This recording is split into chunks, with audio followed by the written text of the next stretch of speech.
Yeah, I'm David Robinson, the father of geologist Daniel Cornelius Robinson. We're out here to do a candlelight visual on behalf of my son, and also to bring light into other families who are going through similar situations. So thank you. I'm thanking everybody who's out here to support. We need to stand in solidarity to bring attention to this case and to make a statement. Oh, I'll be your shelter, I'll be your armor. I hear you whisper underneath your breath. I hear your SOS, your SOS. I will send out an army to find you in the middle of the darkest night. It's true, I will rescue you. I will never stop marching to reach you in the middle of the hardest fight. It's true, I will rescue you.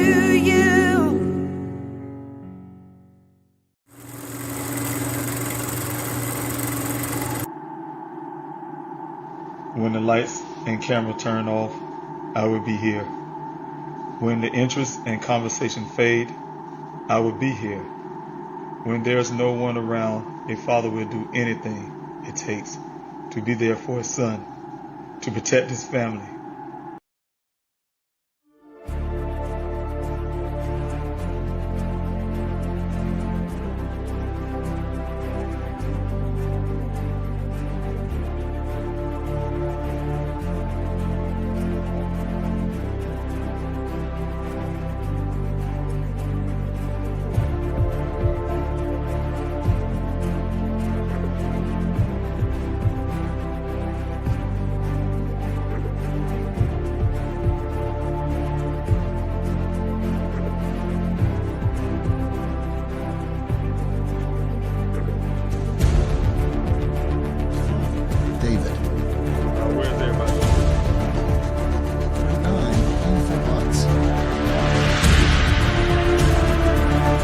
Without these special people behind me, I wouldn't have a search.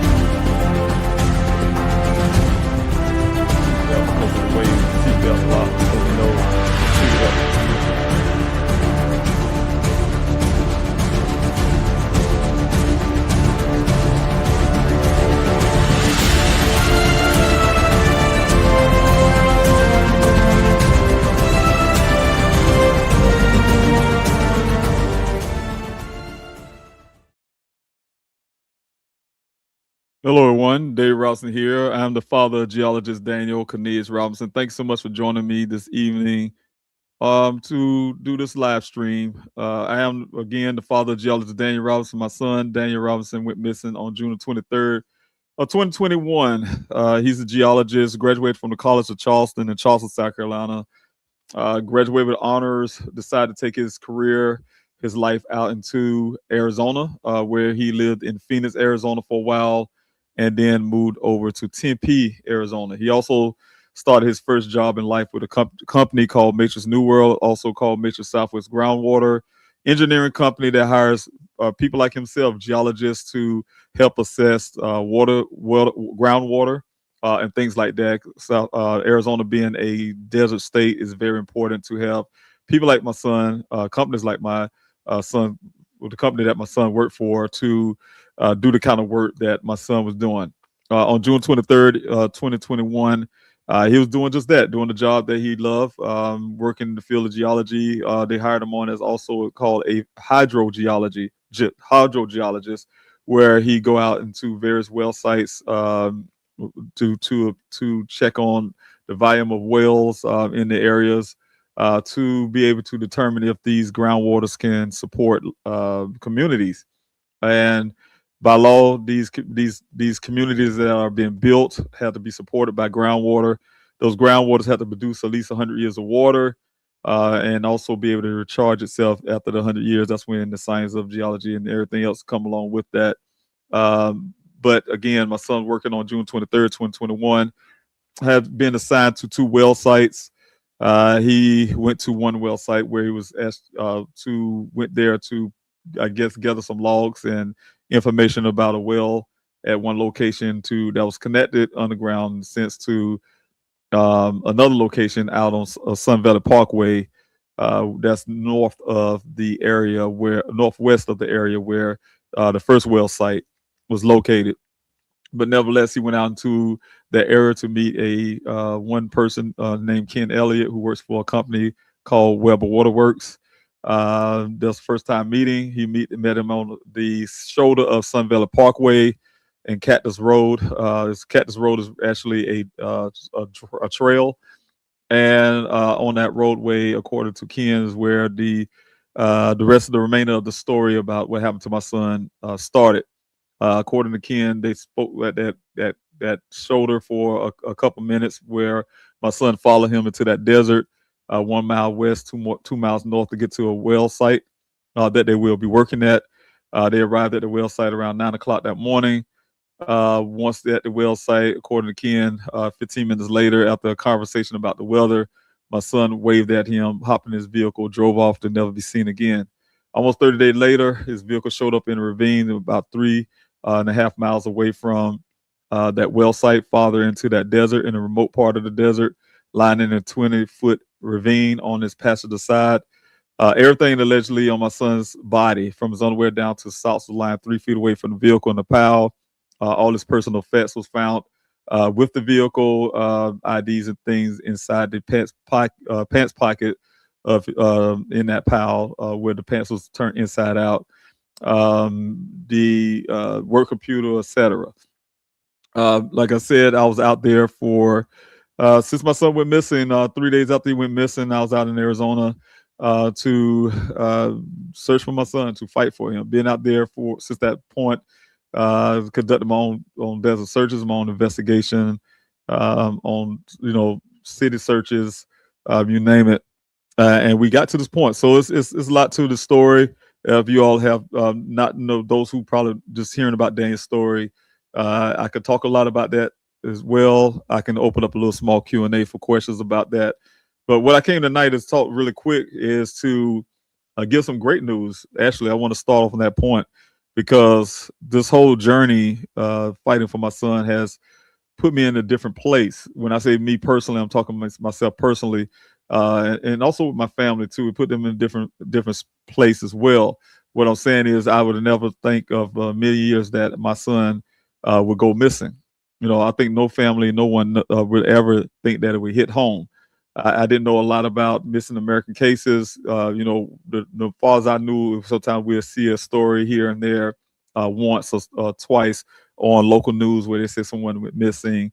It always sounds like an isolated case, where there's probably one person or even possibly a second person. But we have over 600,000 Americans go missing every year. 3,000 Americans every day in this country. 2,000, over 2,000 of them are children. And then of all missing American cases, 40% of all cases are people of color. And Black Americans, we only make 13, 14% of the population. We don't talk about the indigenous populations as well, what's happened on the reservation with the women and children. So a lot of stuff you end up learning along the way. When you have a missing loved one, you kind of join a club that nobody actually asked to join, family that no one asked to join.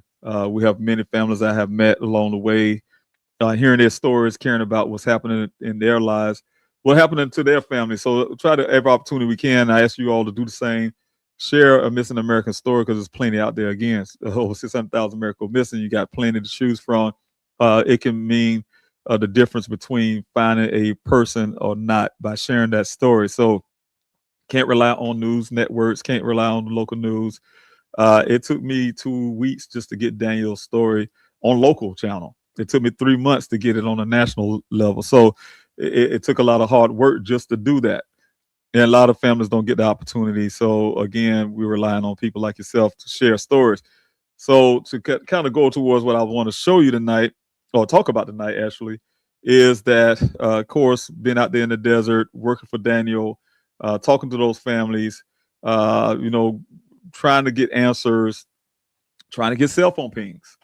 You all know that with the cell phone ping part of Daniel's case, and also hearing other family story, pushed me to do what I need to do or what I could do to try to help bring some relief for families. We talked to senators in Arizona. They tried to come up with something to help get some data. They should set up a meeting where I was able to join and be a part of the meeting with telecommunication companies. Learn a great deal with that. The process of what senators in that state were trying to do to get something going, I guess craft a bill that can help get those type answers for families. That failed. That failed also with the fact that, the telecommunications stonewall. These big corporations have their privacy policies and all these things going on. But for me, it was always never I don't have the luxury of just walking away or just saying, well, we just couldn't get it done, or whatever the case may be. For me, it's a life and death situation with my son currently missing. It's a life and death situation where I hear other families seeking the same thing.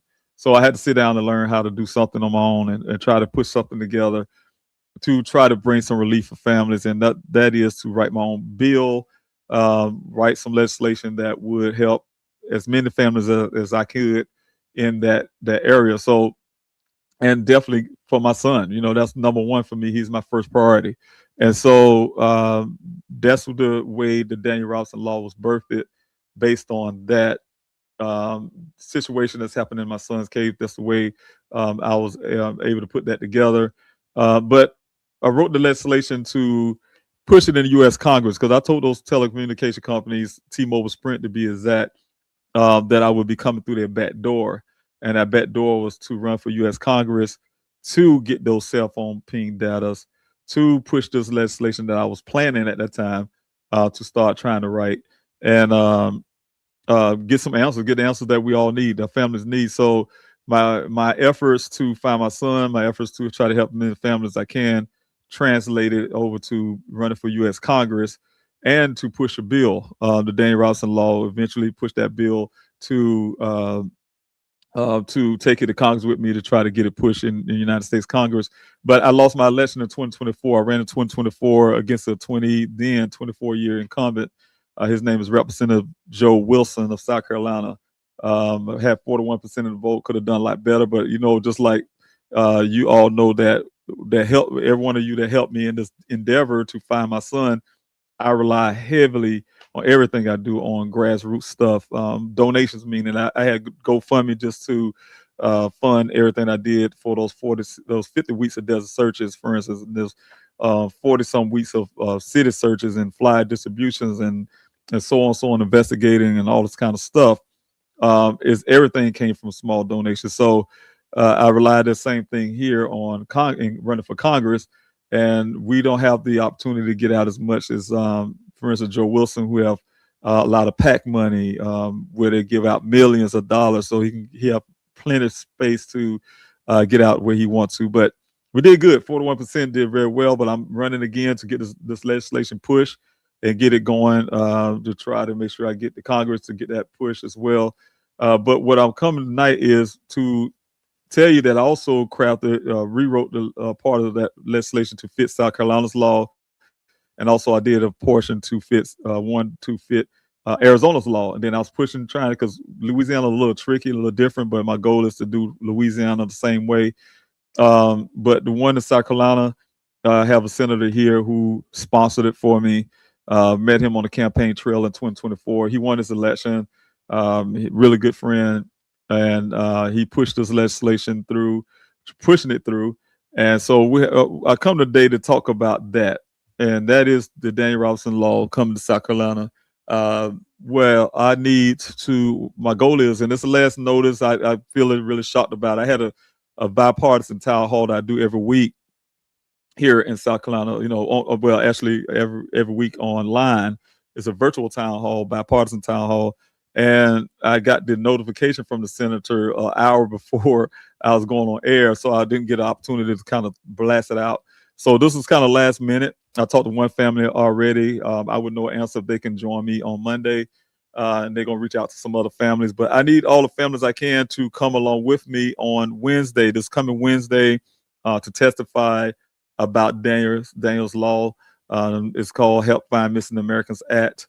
To push this legislation through the Senate here in South Carolina, and just talk about the need for this legislation. So with those families, I'm going to tell you right now, I need any family, if you can make it there to South Carolina, make it here to South Carolina from any state, but definitely if you're here in South Carolina, I want to try to get as many families as I can to join me on Wednesday morning at 9:00 p.m. at South Carolina State House. I really need all the voices I can of families support, even some of the advocacy groups. If you're the Black and Missing Foundation or the Gabby Tito Foundation, some of you all, everyone, and I'm going to be talking about this all weekend. I'm going to talk about it come Monday, all the way up until I can get as many people as I can to come to the Senate with me to push for this legislation. But I want to get everybody to get in contact with me.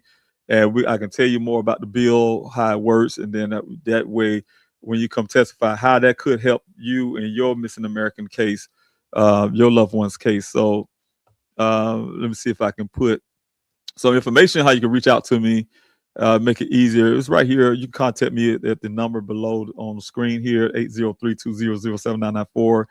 You can email, please help find Daniel at yahoo.com. And also information, of course, I have a website, but call me on that number, the cell phone number. I'll be especially looking out for those specific calls as well. Of course, that number is used a lot for things, but I really need as many families as I can to join me on Wednesday at 9:00 p.m. This coming Wednesday at 9:00 p.m. I know it's late notice, like I said. I was saying it's late notice for me as well. But I'm going to be there. I have to be there to make sure we can try to do everything we can to push this bill through and get it on the floor for a vote. And so I really need your help. I need everyone to talk about it. I need everyone to encourage people to come if they can. Do you know someone in South Carolina have a missing loved one? They happen to be here in South Carolina to reach out to me. Those who may say, hey, I'm just happening to be coming to South Carolina, for instance, and I want to testify, reach out to me. Let me know. Because I have to get a list of families to give to the senator and let them know who all will be there. So but anyway, that's one of the main things I want to talk about tonight. And I'm really proud of that because, like I said, it has been filed in South Carolina. Now we're into another era of this bill.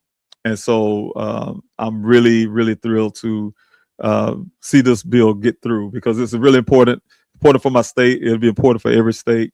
Again, I have a primary June 9th, but I will be pushing that along. And I'm claiming in faith that I'm going to win this November 3rd. I'm going to get past the primary, and then I'm going to win November 3rd and take those to U.S. Congress with me as well. So I'm looking for that.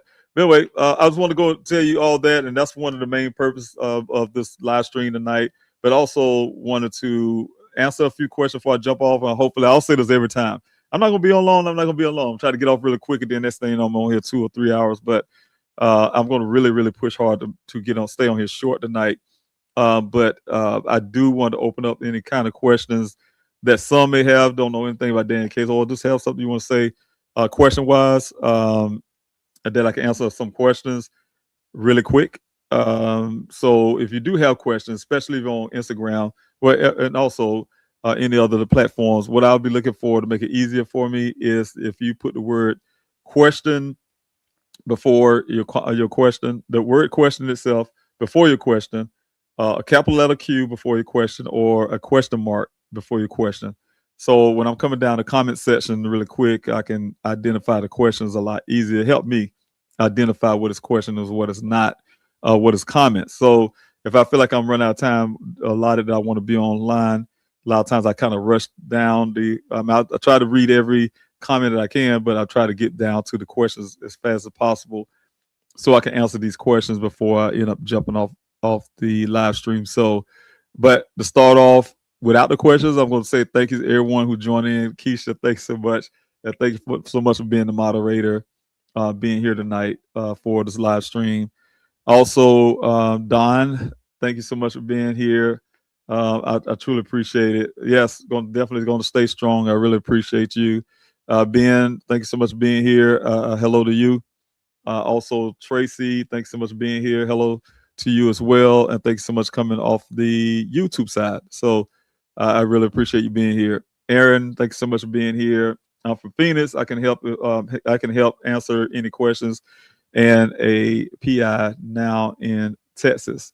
So thank you so much. I really appreciate you being here. And let's see who else I have here. Okay, good. Don again, thanks so much for being here. Say yes, we do. Good point. That is the point. Thank you so much for being here. I do have a comment though, Don. I'm sure this is directly for here. He says, David, whatever happened to him happened 11 miles away from where his car was found. That's a huge area to cover. Not to mention very people, not to mention the very people who saw him, who made it unclear that what that morning. You have to keep going. Yes, definitely had to keep going. With that 11 additional miles, yes, that was part of the grid that we created in my searches to you all saw the set the map that I had to kind of show you the areas that we searched, and it was based on at the 11 additional miles after the vehicle showed up on in July. So definitely been based on those type things. So right now I am just relying on a lot of that, and also relying on some tips that could be coming in. So when it comes to 11 additional miles of that vehicle, and like you said, the desert is very intimidating. So if you start off, like you said, from let's say just the crime scene where the vehicle showed up, you can turn any direction, north, south, east, or west, or anywhere in between, and then go in a straight line. As you get further away from that vehicle, that distance between each space, it widens out, right? So you can imagine, and within that 11-mile radius going outward, you can imagine how much ground you have to cover just to search, especially with what we have been doing a lot of line searches and hasty searches where people's actually on the ground looking. There's a difference when you like law enforcement would say, hey, I put a drone in the air, or I put a helicopter in the air. You're not going to see a person lying on the ground with a helicopter if they're under a bush, for instance, or something, right? And so it was very important for the work that we have done. That's the reason why we was able to recover human remains out there, to bring closure for other families based on actually being on the ground looking. And when I say people's out there looking, they was looking for my son as hard as I would look for my own son. And that's caring from everyone. So I really appreciate everyone that came out there, because that's exactly what they did, with a lot of love out there in that desert with me, to actually look on the ground. So I do have a question here, and just like I am Zodiac Cancer, thank you so much for being here. First of all, if you have a question, please put the word question there before your question, a question mark before your question, or a capital letter Q. That helped me. So you have a question here. It says, "Did you or your family members ever find out who or someone went inside Daniel's apartment and ransacked and searching for on his personal computer? Also, have you spoke to the apartment management? The apartment management was very hard to deal with. They was hiding behind a lot of liability stuff. They wouldn't even let law enforcement, wouldn't let the Buckeye Police Department go into Dane's apartment without escort. Right? They had to have management there, make sure law enforcement didn't touch anything. Those types, because the leases in Daniel's name. Um, as a family member, they gave us a very hard time. We couldn't even get in Daniel's apartment. Buckeye Police Department was able to get in at first. We was on the 3A call again, and they said, well, first it was trying to be very hard not to let anybody go in. But after we were talking, they said, well, definitely family can't go in, but okay, we'll let law enforcement come in with the escort, like I said. So they was in there to take some pictures. The only thing they was allowed to do was take some pictures and walk out. Um, and then right after, once we were able to get some access to the apartment, my private investigator was the second person to go in there. And that's when I got a lot of the information about that computer. Things that look kind of well, I'll take that back. From my private investigator, I got a lot about the ransack of his apartment with the drawers and the closet being torn down, and like someone was looking for something from my investigator's point of view. What ended up happening, because I couldn't get law enforcement to act on that, I had to act on my own. So I set up a meeting with Mayor Wood of Tempe, Arizona, along with the chief of police, both chiefs, Chief Anderson and Glover at the time. I set up a meeting with them, the A team. We all went to meet with them to discuss what my investigator found, and the request was for them to do forensics on everything electronic wise in Dane's apartment that we have in our custody. And so in my custody, so was able to get that arrangement with them. They said, hey, Mr. Rouse, okay, we would do it. We'll do it as a favor to you. But then they also wanted to include the Buckeye Police Department because they have an investigation, right? They say on Dane's case. So they have to share whatever they find with the Buckeye Police Department, which I was really, I'll be honest with you, I don't trust the Buckeye Police Department as far as I could see my own hand. So at the time, I didn't like that, but that is police work. They had to do that. And so, so yes, they did go through Daniel's computer, home computer, all the phones that we found out there in the desert, Daniel's cell phone, his PlayStation stuff, because Daniel's a heavy gamer as well. He has some other little devices that was part of this. So they was able to go through that, and that's what part of that report is what came back. And some other things came back as well, but that's one thing that stood out when it comes to someone being in Dane's apartment after he went missing.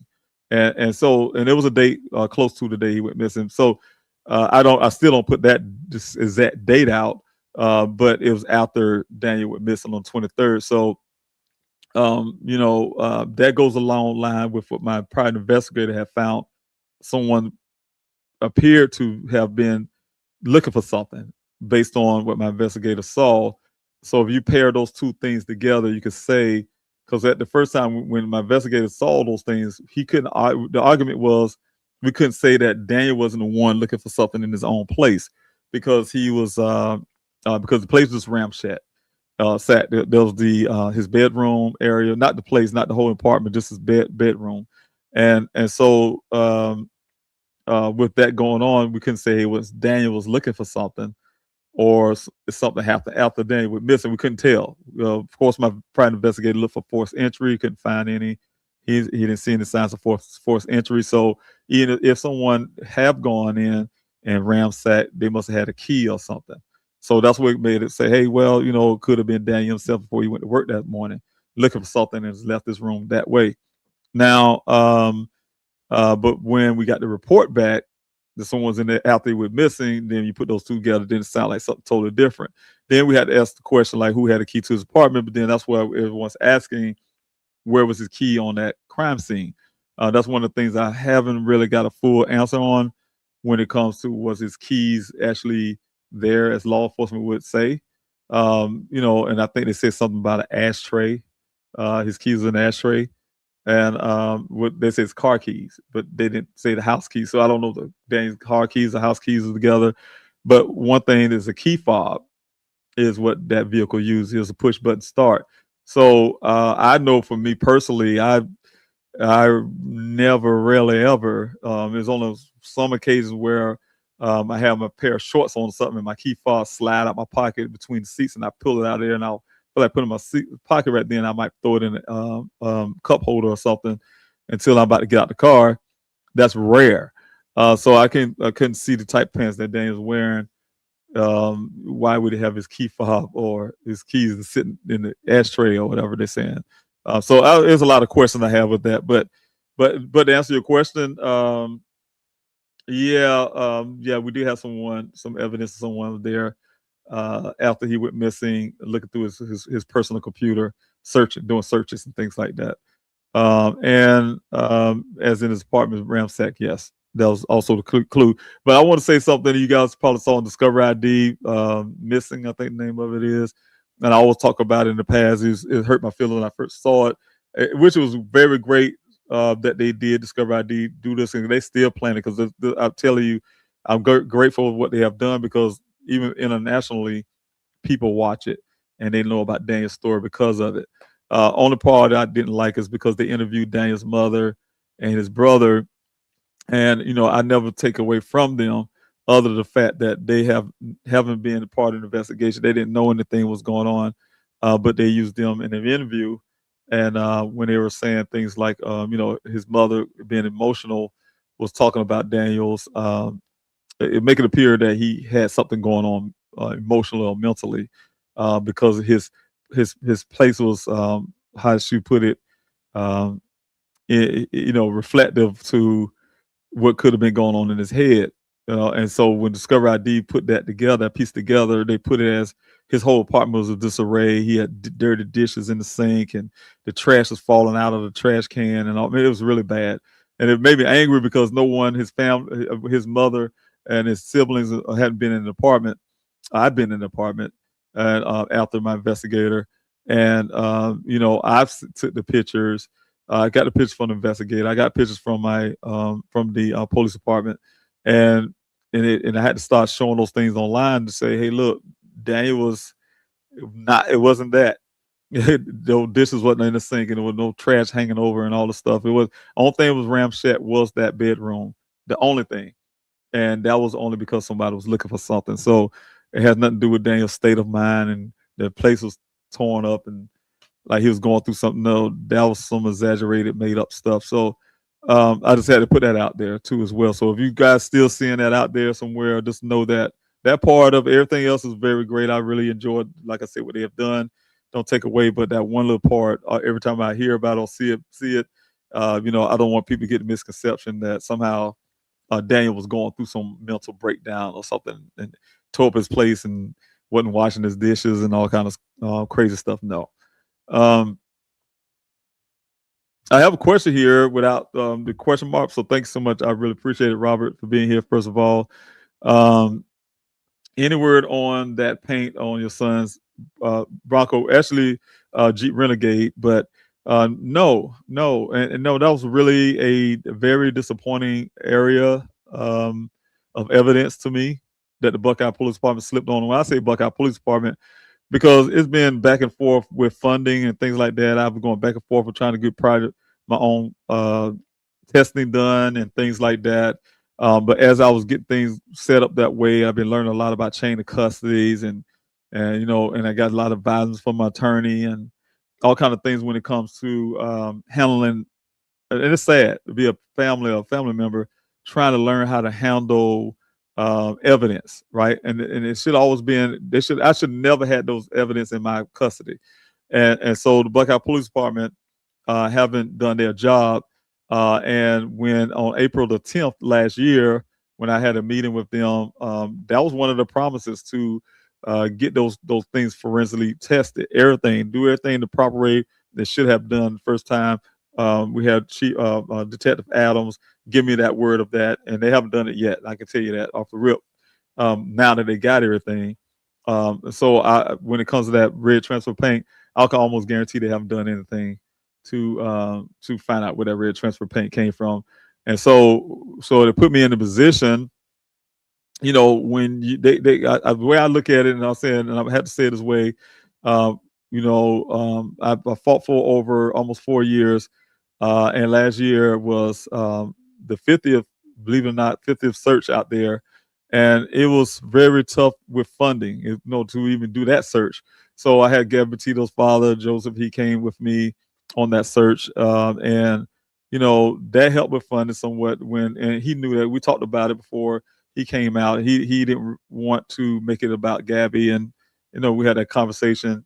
But we knew that once anybody get wind that he's coming out there, they're gonna make it. The news people come running, and things like that. So, but that helped me in certain aspects with funding, right? And so I was able to hold that search. But what I'm saying is, I feel that the Buckeye Police Department know that I was. That's why I ended up back in South Carolina. You guys probably remember when I first got to Arizona. My first acts on my GoFundMe started off with keeping my boots on the ground. Can y'all help me keep my boots on the ground? Then I started my search, and then it was helping me keep my search going. And so it wasn't gonna last forever. You know what I'm saying? They know that they got budget. They get budgets every year from their city manager, how much budget they get for the police department. So they always got money in the police department, right? But they can ride me out. I bring a lot of noise, bring a lot of attention to Buckeye Police Department, news organizations coming out asking these questions about Daniel, and they finding themselves making their whole life all about Daniel, and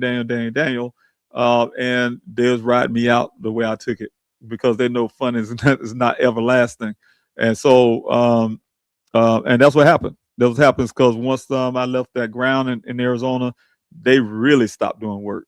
And so, but I thought I was going to get a second chance with Detective Adams.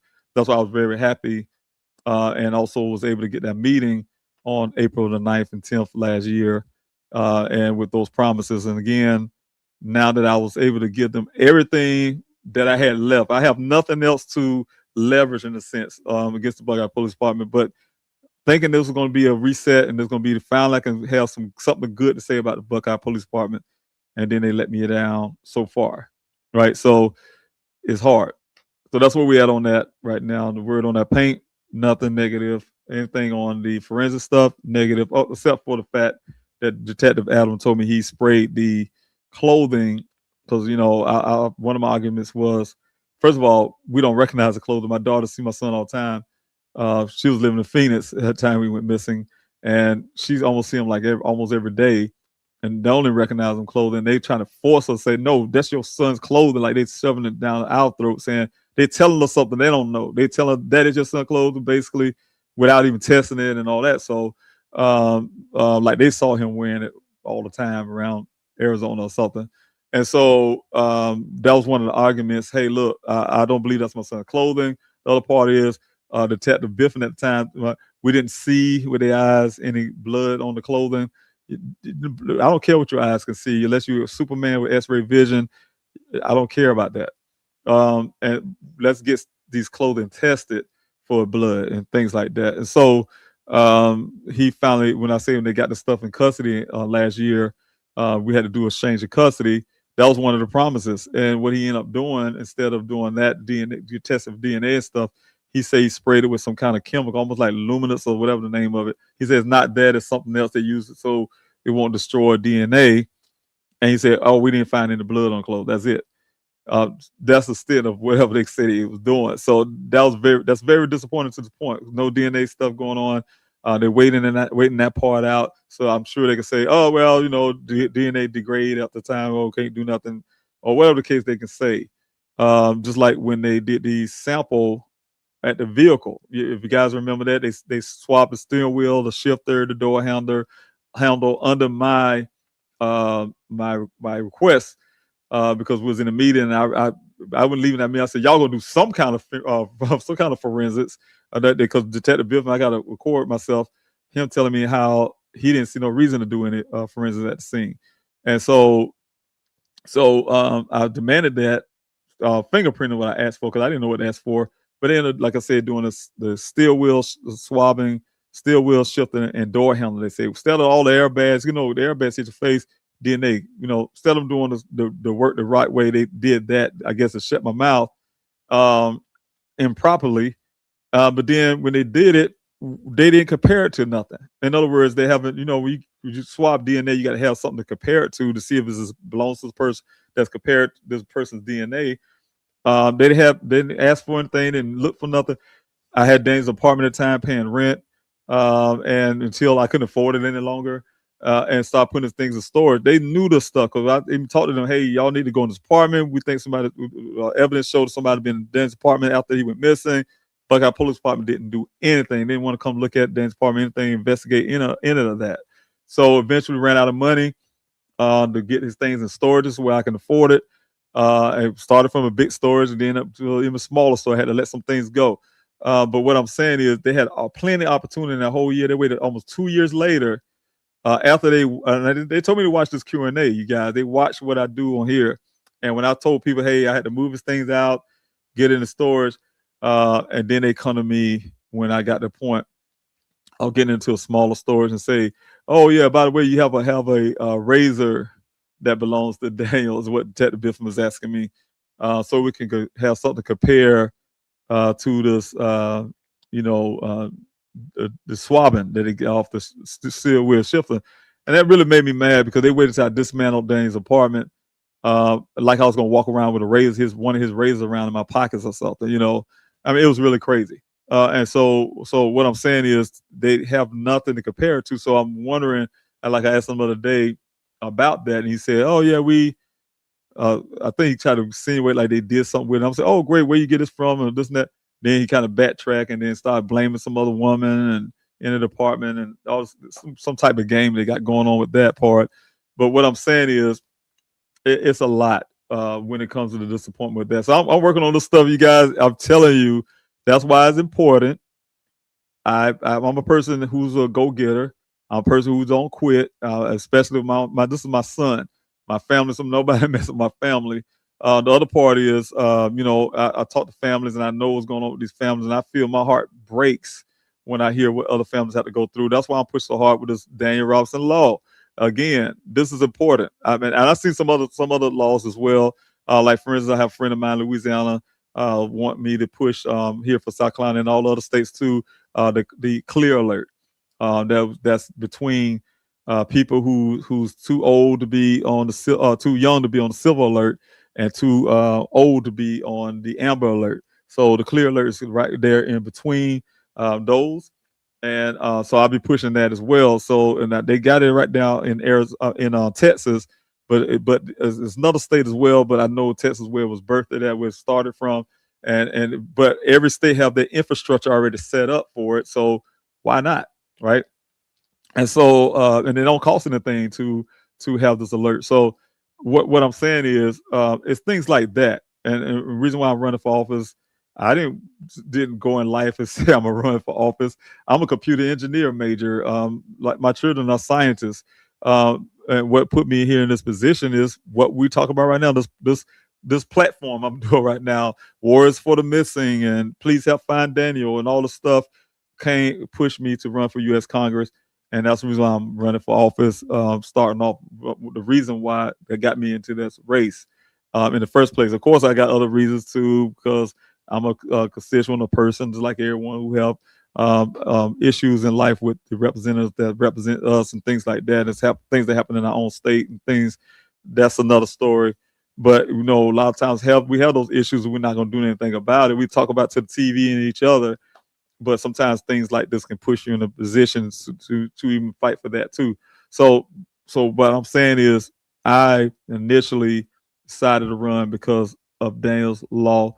What's happening with families, looking for cell phone pings, looking for these answers really quick. Law enforcement being handicapped without the tools they can use to find missing Americans, and who's the better person to do it? Me. I'm a retired military guy.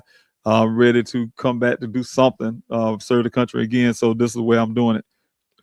And like I said, my son, my priority. I have a question here again from I am Zodiac Cancer. Thanks so much.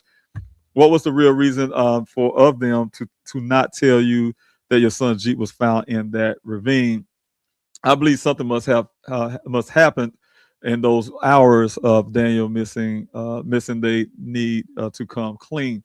I also felt like it was a cover up in the first place. There's a lot of things I feel is a cover up when it comes to Buckeye Police Department. We already know the crime statistics. They Chief Hall at the time got suspended for, and it is amazing how corrupt he is, in my opinion. And they kept him. He was suspended. The chief, I think the assistant chief at the time, was forced to resign. He also ended up getting in trouble again, Chief Hall, for business dealings outside of his role as chief of police. Got in trouble for that, and they still kept him. Instead of getting rid of him at one point, they made him assistant, I think, city manager or some elevated position to get him out of chief of police. Then Chief Sanders came up for a little bit. Then he came back to being chief again before, so I guess he can get his pension. And now he's gone. I mean, it's a lot of corruption there. So when they lie about crime statistics and falsifying documents, it's easy for things like that to happen with this department. And so those are things I had to learn and wonder why they act the way they do and some things they have done. In my son's case, we have glorified FBI agents in Phoenix field office out there right now because you saw how they handle Daniel's case and how they handle some other things, but definitely the cover up part, it seems so real because, like you said here, I am Zodiac Cancer. The rancher told me him and his wife came to my hotel and they told me their version of everything of the events. When he noticed that him and the other gentleman noticed that this vehicle was the vehicle they was looking for. They heard on the local news. That was based on his wife. He told his wife some vehicles out there. And she said, "Hey, that sounded like the vehicle they were looking for," to that effect. And so he called the Buckeye Police Department. He gave them the tag number, and they said, "Yes, that's the vehicle they're looking for." And so once they made it to the scene, almost 2 hours or so later, he said the first thing they said out of their mouth was, "Hey, whatever you do, don't alert the family and don't alert the media that this vehicle's been found." Why? I don't know. And he thought that was very strange and hard and not right. He said, "Hey, look, I got a daughter. I have a young daughter, and I don't want to say the words he said, but someone telling me, somebody tell someone, not tell me that something belonged to my child. Don't say anything about it, basically." And so he was really upset about that part, and he said he was going to try to get in contact with me at that moment, but he ended up not doing so.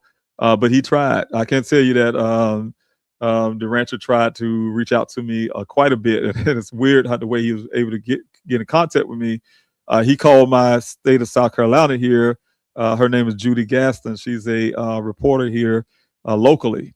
He knew that I was on the news at one point, so he was kind of calling news organizations, and so they was able, because of her, she was able to give him my information, direct information to. Well, she called me to give me his information, so that's how I was able to get in contact with the rancher to get some pictures from him. This after the fact, though. After the fact that he was talking to me about this whole situation. So the thing is, what I'm saying is, yes, there's a lot going on with that Buckeye Police Department when it comes to that ravine. Of course, we know 2 days prior to that, the rancher said it wasn't there for 2 days. First of all, 2 days prior to that, we also know about that vehicle disappearing on the side of the road that favors or description was like Dan's vehicle. I mean, I've seen the picture. The picture was really blurry, so you can't really tell. But my daughter felt like it was Dan's vehicle because of the color, the way the shape of the vehicle was. The vehicle there wasn't a crisp picture. So, but from her just looking at it, say, yeah, that can very much be his vehicle. But somehow the Buckeye Police Department, when they found out I was actually coming up there from Phoenix to Buckeye to go look at the vehicle itself, it disappeared. I mean, in my movement, it was there before I left Phoenix, But when I grabbed my daughter and started, and I called Detective Biffle and said I was headed up that way, and it takes me 40 minutes to get there. I'm on the way heading up towards that way. Can you send a cruiser? Make a long story. He said first he was like, "Oh, that's not your son's vehicle." He sent the cruiser out there. He said he was, and the gentleman who saw who gave me the picture, who saw the vehicle with his own eyes, went out to check because I told him I was on the way up there as well. He called me back and said the vehicle was removed. Somebody moved it. Before I can get there, and I called Detective Biffin back because I know he said he's gonna send a cruise out there, and well, back up. The gentleman told me that he saw a cruiser pass him. It's because I told him what the detective said, but I called him back, and he said to this day they won't tell me who towed that vehicle away from the side of the road over there in Buckeye. So then here it is. After that, 2 days later, say, "Oh, Mr. Robinson." Well, on the 20th, a day after the vehicle showed, Mr. Robinson, we found your son's vehicle. It showed up 2 days later in the desert. So it's a lot of questions about that. The whole scenario. But yes, I always believe there's some type of cover up with everything because once my investigator found the 11 additional miles, 46 initial cycles, the red transfer paint, he found that the damage on the vehicle didn't match the terrain. The two impressions on windshield, somebody tried to beat the vehicle, beat it in. He knows that the damage on the driver's side, there was only one broken glass in that whole entire vehicle, and that was the driver's side. The glass is on the ground. You tell me anytime you've seen an accident where a vehicle windows broken out and the glass land in one little spot perfectly and to sit there instead of being scattered all over the place. That was suspicious by itself, and I don't really believe that glass came from that window, that door, for one thing. And then it was minimal to no glass inside the vehicle, so that explains that part as well. But it's so much more about and the time of day when it comes to the infotainment system that all of this stuff happens. So long story short, I'm saying is once they receive all this information from my investigator, which he had a hard time at first to give it to him, he wanted to go straight to FBI because he convinced that this was a crime scene. The Buckeye department at the time refused to call it a crime scene. So reluctantly gave it to Detective Biffin, and then and then I'm telling you guys, they gave me an open door almost. Like I talked to Chief Hall, Detective Biffin. I can call them right now on the phone, for instance. It can be late, whatever time, and they talk to me, right? But once we gave them that information, they wouldn't talk to me for a whole month. Didn't talk to me. They came out a month later with their went and got their own private investigator. And everything that private investigator, without even seeing Daniel's vehicle, never saw it, never touched it, never viewed it with his own eyes or anything, because I noticed because it was in my custody at the time, made a full report on something he never seen, and everything he said on it was a contradiction to what my investigator found physically seeing the vehicle, physically from physical, right? And actually having the data. The man used third-party stuff, pictures and everything else to make a full report, and that's what the Buckeye Police Department hung their hat on. So what I took it as a cover-up. So they needed someone to be their yes man for your sake. For when I say your sake, for the public's sake, the news reporters and everybody else, of course, they're going to always side with law enforcement, even when they're wrong. They'll side with them because law enforcement, when they say it, it must be true. Those type things. So that's the way the life has been approached. And I have to live this thing. I have to live it all the time.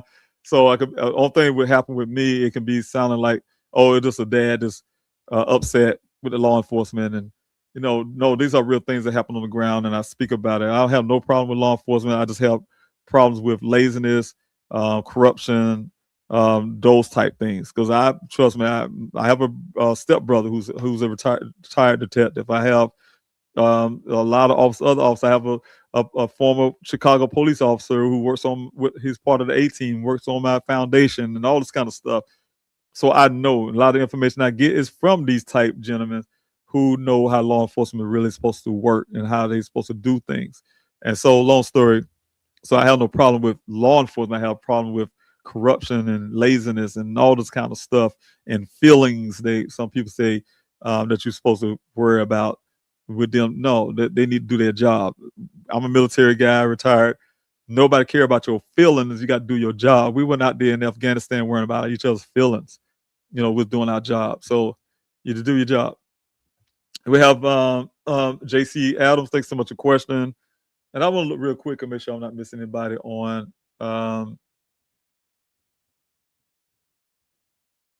body on Instagram, because I meant to look up. If you have some on Instagram, please put the question back up again, because I wasn't looking up and I probably missed it. If you have, don't scroll up on me now, and I don't know how to get back down.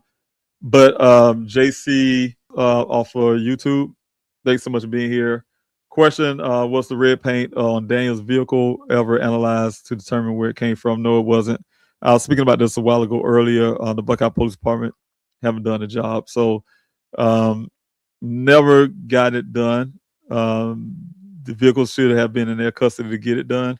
And like I said, the last report I've got from the Buckeye Police Department, they haven't done anything that they promised on April the 10th, 9th and 10th of 2025 last year. So that's where we stand on that one.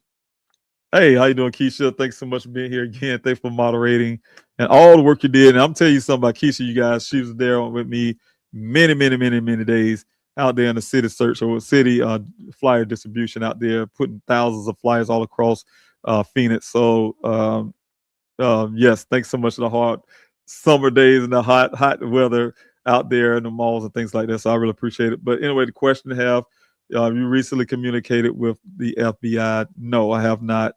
I have not. I had some people asking me that I probably should, while the Galtry family was receiving help from the Phoenix field office and things like that.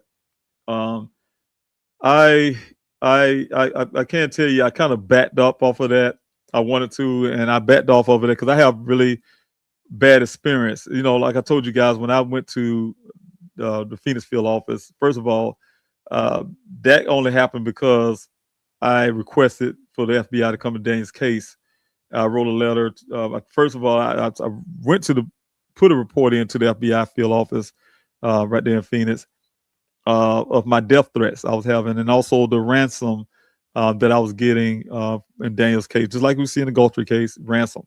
And they rejected it. I mean, they just told me they took a report, and because the Buckeye Police, when they say it's the Buckeye Police Department's case, even somebody threatened my life, it's the Buckeye Police Department's case, and that's supposed to be investigating a missing person case. Somehow they cover me too, right? And they also, make a long story, the ransom part was irrelevant to them, and the only way the FBI can come in, they say, if Buckeye Police Department invite them in. Right, so almost like vampires can't come in your house or something, and so and so of course I had them later to say, yeah, the Buckeye Police Department was like, yeah, we're gonna have. They sent me a notice that, hey, because I asked for the FBI through the Buckeye Police Department, and Chief Hall at that time agreed to request that, right, to get a case briefing with the FBI. So I'm very excited telling everybody, the public, with my family press conference. My attorney got involved with it too at the time. And so when he told me that, yes, he's going to ask for the field office to come in, to do a case review. She immediately wrote a letter. I had my attorney, she really immediately wrote a letter to Chief Hall requesting that she and I, or just me, to be a part of this case briefing, because it's very important. He didn't reply back. So I got a little tighter because I didn't have no trust in the Buckeye Police Department. She had a little more trust than I did. And so she said, no, David, just wait the weekend, get them a little time to respond. Them jokers did not respond that weekend. And this week, Detective Biffin called me. So, oh, yeah, we had, by the way, like almost a brief conversation. Yeah, by the way, we had the case briefing with the FBI. They say you, Mr. Robinson, doing such a great job on your own. We don't need to come in. That kind of thing, right? So it was devastating, really bad. I was telling the public this information, and it was embarrassing because I was there telling people, "Oh yeah, I was cited FBI coming to Dan's case," and so I want to know who this so-called agent that they sent to do this case briefing with the Buckeye Police, and what the Buckeye Police Department was telling them or showing them, because at that point, everything the Buckeye Police hadn't done anything. Everything we know about Dan's case was my own investigation, everything I've done myself, and my private investigator that I end up hiring, right? And so what have they done? And so I wanted to see what they lied about, basically. Why the FBI felt like you, Mr. Robbins, done such a great job on your own. And so Mr. Farmer, the former police officer friend of mine, he was able to find out the information to who the agent was. And so we did a field off. We called up there to get an appointment with this agent to talk about that. So the agent agreed and had to set up where we come up there to speak to him. But when I got there, they wouldn't even let us inside the building, right? They wouldn't let us inside the FBI building. To be honest with you, I was originally going up by myself, but I didn't feel comfortable going to the FBI by myself, so he came along with me. And so we both had to check in at their. They have a little security station. We had to check in there. The guy let them know that was there, and then they let us into a little side room where we were standing there waiting on him to get let in, I guess, to his office. But no, he came to that room with two armed people with him, and before I can even reach my hand out to say, "Hey, how you doing? I'm David Robinson." I said, "Hey, how you doing? I'm David." I couldn't get the aura in my last name out before he started yelling at me, and the way he was going off on me. And the other guys, they look at they was on that defensive thing. I thought me and Mr. Farmer was gonna get shot that day. Two black guys up in there with armed people yelling at you, right? Like I did something wrong just by coming to saying hello, basically. And so when I had that happen, that was right there. And they didn't let us in the building, saying that Buckeye Police Department did a great job and all the stuff that he had to say. And pretty much that's it. And had us to leave, and that was it. So that for me was enough to say the Phoenix Field Office FBI was glorified police officers. They're part of the blue mentality. They're part. I mean, it's no different from the Buckeye Police Department and to me at that point. So no, I did not reach back out to them. That's that long way to say no. I did not go back because I feel that even with they had I think his last name was Akil or something, a black gentleman who took over the field office at one point. I reached out to him thinking that's going to help as well. Someone said, yeah, try it again. I tried with them again. Got his direct number from a friend of mine who's met him at some event. And so I spoke to him for a brief second, and then I called back the same number. Some woman answered the phone, and I asked to speak to him. She said, you'll never speak to him again. And she was right, because from that point on, every time I called, they put me to some kind of switchboard or something. I never talked to them ever again. And so even went as far as the Justice Department. I had some lunch with the Attorney General before to talk about Dan's case and see if they can go into, peek the head in and that kind of stuff, make a long story. So it's a lot. It's a lot. So yeah, like I said, I don't have any confidence. I don't want to go too far on that part of it because I don't know how that, with the Justice Department, those kind of things that we discussed. But what I can say is that, yeah, I don't have any definite confidence in that Phoenix field office either. But I think, Keisha, you was telling me I should be pretty much communicating with the one in DC, and I still probably have that opportunity to do that. So thank you. I'm Zodiac. Thanks so much for another question. When Daniel left the well, okay, I'll try to read one thing off of Instagram, make sure I didn't miss anything. When Daniel, you asked a question, when Daniel left the well site, did he went right to go back into Sun Valley Park, Sun Valley main road, or left turn and went deep into the desert? I truly believe your son is somewhere in the desert. Well, according to Ken, I can tell you the orientation of that well. The well is north of the entrance point of where they would have came in that desert. And so they're going west. They was coming off of Sun Valley Parkway and going west. They went 1 mile west, 2 miles north to get to this well site. So once they're in the well site at 9 o'clock, according to Ken, he saw Daniel wave off, jumping at 9:15, wave drove off, and he started heading south on that same trail, going towards what is called a T-junction. So when you're coming in off of Sun Valley Parkway, you're coming in west, and then there's a road, a trail that goes north. That's they call a T-junction, because that trail, the first trail, still goes west out into the desert area, right? But that second trail comes in somewhere on that first trail heading north. So Dan was coming south on that trail. Once he was waving off, he said going back south to get to that T junction where he should have been going left to get back to Sun Valley Parkway because he's going south.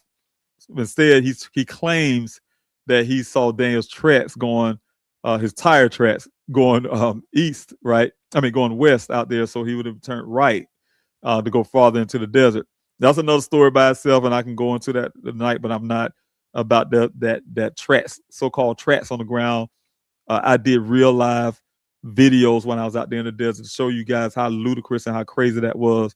He talking about he could see the fresh tracks and all this crazy stuff he was talking, following tracks and carrying on. There's a lot of tracks out there, but I digress on that one because it's long. It'll keep me on here for a while to break that down. Now maybe next week if I do this, I can show you some of the old videos I did when I was out in Arizona, in that Sonoran desert, where I could show you Ken's story in real time and how that don't make sense. And then I can show you how that real story take you exactly where, and this was before the vehicle showed up, tell you exactly what he told me would happen before we found the vehicle.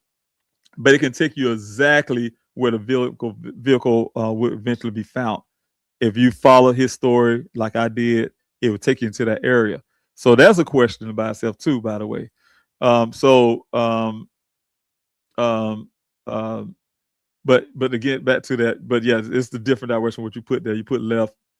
Left turn would take you back to Sun Valley Parkway. Right turn would take you further out into the desert in a way, but it don't really go that far because it goes a couple hundred feet to west, and then it starts going back south again. So when he said, "Oh, it just went left," telling people, "Oh yeah, he went west and went out into the desert, farther into that desert," that's a lie because that trail don't even go straight out west. It go a few hundred feet from that T junction, and then it starts curving back off to the south. So it goes south to the Hassayampa River, down that way to where the vehicles found in those areas. So that's another thing. And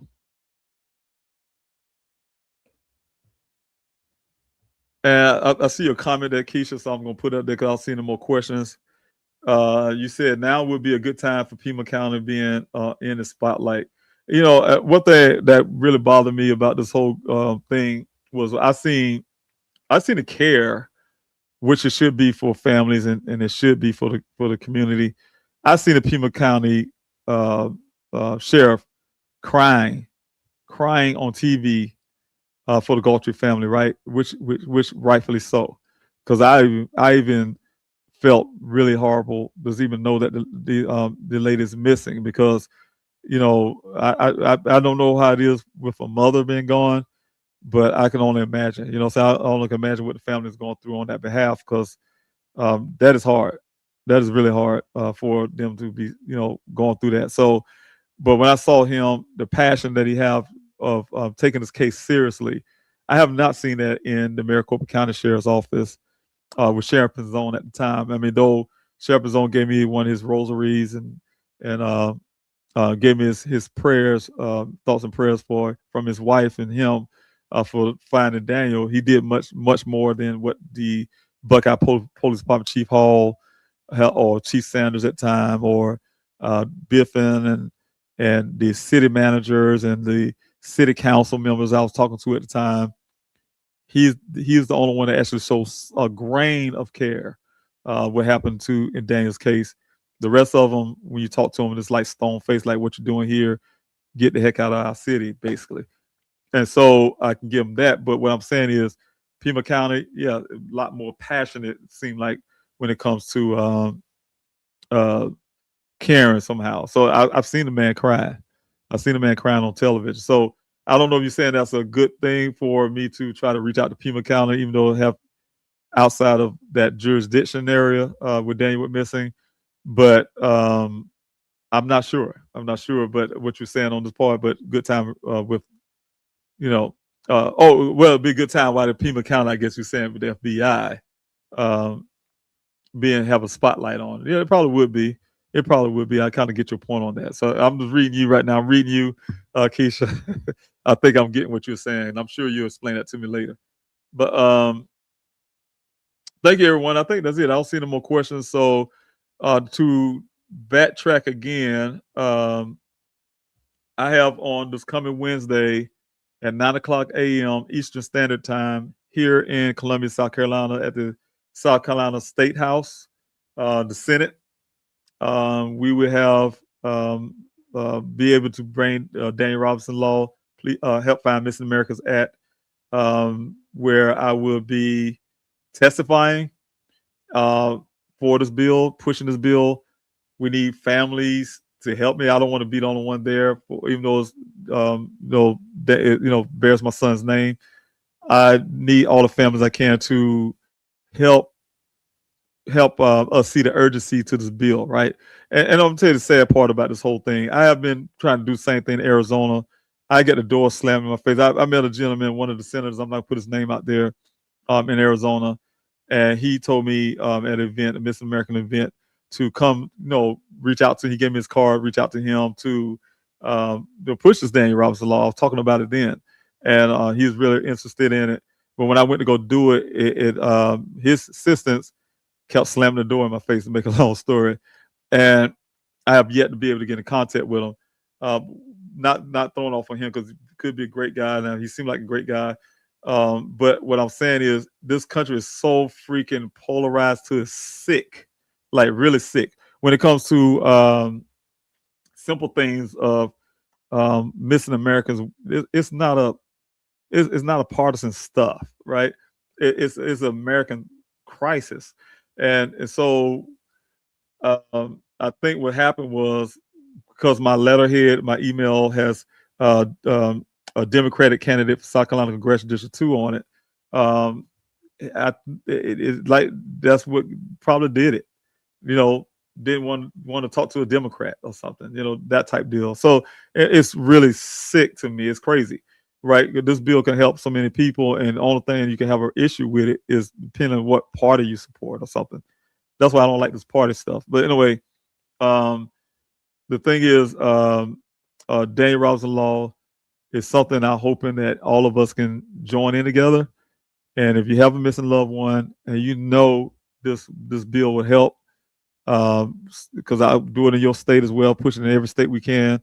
It's definitely, I'm pushing it to the U.S. Congress. That's why I'm hoping I win. I'm going to win in November. I'm going to win on June 9th. And make this law something that helps, like I say again, families get better tools, and also law enforcement better tools to help find missing men. We need all the tools we can get. There's some other bills out there. There's another Daniel's Law, not Daniel Robinson Law, there's a Daniel's Law out there that can help. There's it's a couple of them I can't think off the hip just now, but it's a lot of them out there that could be utilized. We need all of them we can get to find missing Americans. 600,000 Americans every year is too many. One American, we have 280 here, South Carolina, that is currently missing, and it is too many people, right? So we need to try to get this bill passed, get it done, and help families, and all of that stuff. So I'm really asking you all, if you know anybody, you heard anybody who's in South Carolina, or if you can make it to South Carolina Wednesday, Wednesday at 9 o'clock p.m. Please join me to testify. Tell about your family, how this bill could have helped, and it could have helped, or still can help your family. Again, reach out to me at the number that you see on the bottom of the screen. I'll explain the bill to you, how it works, and you can say, hey, yes or not, how this bill could have helped or can help your family, even if you live in another state, because I'm pushing it there too. So, that helps. We get one state doing it, we get another state. Like I said, I'm going to Congress. We can also have an argument to push it in the U.S. Congress to make it federal as well. So, again, thank you, everyone. I truly appreciate your support. Please pray for me. I do a lot of stuff, and I didn't know running for office was going to take a lot of my time like this, but it does. But I am doing everything I can still fight for my son. So that fight is not over. My goal is, if I have my way, to be back in Arizona sometime this spring. Be back in Arizona to again, to push law enforcement, because I'm telling you, and I say this to families all the time, and in the situation I'm doing, I'm so ingrained into helping as many families as I can. Now it's starting to seem like my son's case is being open for law enforcement to do what I think they can do, and that is to call the case cold. Because when they see a family seem like they're not there in their face, right? I mean, I say in their face, I mean, I can call all day like I do and send these letters and all kind of stuff I do, but unless you right there in their face and knocking on their doors, they're not gonna budge. They're not gonna budge. I'm telling you, I won't say all of them, but the majority of them will not budge. It is easier for them to call it a cold case and move on to something else. But when you keep on putting heat and put a match to their behind, yes, and make them have to cover their own butt, they'll start doing some work. So my goal is to, I have a midterm, like I said, a primary on June 9th, so I'm pushing really hard for that.